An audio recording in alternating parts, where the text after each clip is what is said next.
everyone, and welcome to a special playoff edition of Instant Replay where I give you my take on the most controversial calls from the second legs of the conference championships. I'm Simon Borg, and we start in Seattle where Jair Marufo and company managed a pretty clean game. Just three big moments to look at here. First, assistant Corey Rockwell gets this offside call right, flagging Clint Dempsey in the 28th minute, although Dempsey takes the shot anyway. But the crowd noise, it was tough for us to hear the whistle on the broadcast. Imagine what it was like for him. Now, Dempsey got into a little bit of a spat with LA Galaxy defender Leonardo at one point in the first half, and when we blow it up, it looks like Dempsey tries to clip him here. But ultimately, nothing comes of it. There were two PK shots in this game. First, in the 52nd minute, Leo Gonzalez applies the blatant push on Marcelo Sarvas in the box, and I don't know about you, but I thought that was pretty incriminating stuff, although in a game where an away goal would have counted for so much, that's a tough call to make. But anywhere else on the field, I gotta believe that's a foul. Then, in the 65th minute, it's Obafemi Martins taking a tumble in the box, but I'm not clear as to why. Even from this angle, it looks like Dan Gargan clears it cleanly, but Martins still flops. But if we classify that as simulation, it's definitely not as bad as what we saw out of Leo Gonzalez in the 50th minute. He commits the handball on the Stefan Ishizaki cross, but you see him proceed to grab his face. And the trick may have worked because the referee awards the corner kick instead of the free kick outside the box. Next, plenty to look at from the second leg at Gillette Stadium, where the 2-2 draw gave the New England Revolution a ticket to MLS Cup.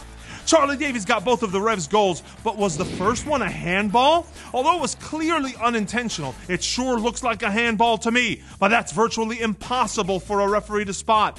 But if you think that's the biggest offense by Davies, look at what he's wearing.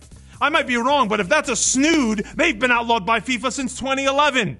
Outside of that Davies goal, there were two more shouts for handballs in the box. In the 28th minute, this shot by Chris Tierney clearly strikes Eric Alexander in the arm, but the ball was coming at high velocity, and Alexander was trying to protect his head. He wasn't trying to make himself big to deflect it, so good no call by the referee Baldomero Toledo, who graced Tierney by not disciplining him for this push. You can't touch the ref.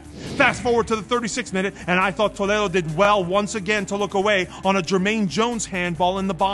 The player has no time to react and get out of the way of the ball that was headed down by Tim Cahill. Another call for Toledo to make came in the 63rd minute when Lee Win takes a tumble in the box. But for my money, he's the one colliding into defender Jamison Olave.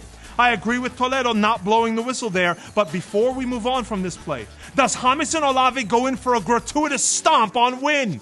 Sure looks like it to me, but Win doesn't make a meal of it, gets up, moves on. I thought the refs had their best case for a penalty in the 67th minute. You see left back Kevin Alston making a run into the left side of the box, and to me, he gets clipped from behind by Red Bull's right back Richard Eckersley. I thought that was a penalty, but Alston pops right back up and tries to keep the play alive.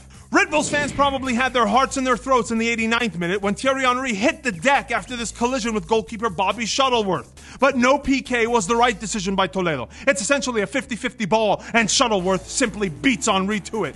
There were only 3 yellows in this one, and all were shown to Red Bulls players, including this one to Dax McCarty, for a tackle on Jermaine Jones that would seem to closely resemble that tackle that Jones applied to him in leg 1. But after you watch them side by side, you realize they're not all that similar. Jones flies straight into the player, a play I felt deserved a red card for endangering the safety. The one by McCarty is a reckless tackle, sure, but it's directed toward the ball, and he barely gets Jones from what I can tell. Yellow was the right call by Toledo, who wasn't dishing out yellows easy in this one. Just look at some of these plays that could have seen a caution and didn't. The obvious tug by Lloyd Sam on Alston in the 68th minute.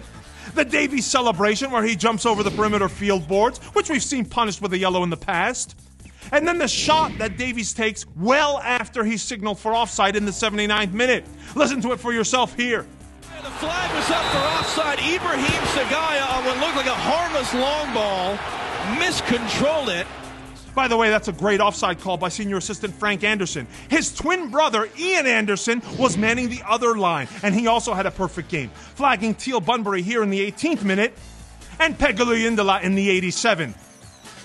There was also a bit of a dust-up between the two teams in stoppage time, supposedly for a foul by Ambrazo Oyongo, which he got a yellow for, but we didn't get to see on the broadcast. Now, Oyongo was playing on edge all game long, and he somehow avoided a yellow until stoppage time, even though he committed a handball, sent a stray arm to the face of Andrew Farrell, and then dealt this hard foul to Teal Bunbury. At one point, even Red Bulls veterans Thierry Henry and Pegulu Yindala had to try to cool him down. We'll see what the intensity will be like for MLS Cup 2014 on December 7th, where it's the LA Galaxy versus New England Revolution under the guidance of World Cup veteran and referee of the year, Mark Geiger. Assistants Peter Manikowski and Joe Fletcher, and fourth official Armando Villarreal. Good luck to them, and until then, for our editor, I'm Simon Borg. See you next time!